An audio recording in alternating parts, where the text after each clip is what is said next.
Avant de commencer, n'hésitez pas à vous abonner à la chaîne et d'être courtois dans les commentaires.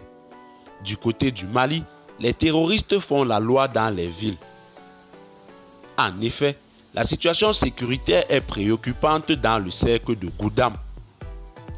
Les populations des communes rurales de Tonka, Douekiré et Télé vivent sous la férule des groupes terroristes qui empêchent aussi des centaines d'élèves d'aller à l'école. Dans ces trois communes, il y a fréquemment des braquages, des assassinats et des pillages. Les forces armées maliennes présentes dans le secteur font des patrouilles de temps en temps pour assurer les populations. Les casques bleus des Nations Unies sont également présents dans la zone. Cependant, ils restent barricadés dans leur camp et ne pointent le nez dehors que quand l'alchimie revient. Selon un responsable de l'administration scolaire, cette situation imposée par les groupes terroristes ne fait que pousser les jeunes dans des actes de banditisme car ils sont désœuvrés et ne peuvent pas non plus aller au champ. Les terroristes ont fermé les écoles où on étudie le français et orienté les élèves vers le MEDESAS.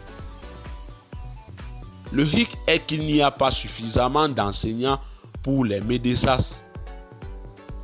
Résignés, des parents ont souhaité un accord entre les administrations scolaires et les terroristes pour que leurs enfants apprennent dans les écoles franco-arabes. Mais cela n'est possible que quand il y a des enseignants formés en arabe. Il faut aussi des manuels scolaires en arabe pour les apprenants. En attendant que tout cela soit concrétisé, les enfants sont livrés à eux-mêmes. Certains pourraient être recrutés par les groupes terroristes ou tomber dans le grand banditisme.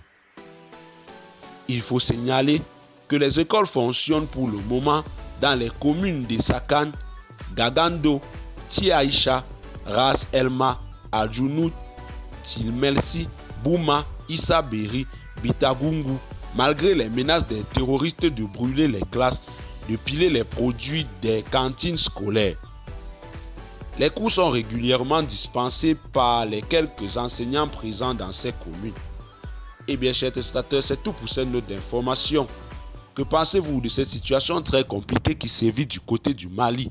Laissez-nous en commentaire vos impressions et à très bientôt pour une nouvelle note d'information.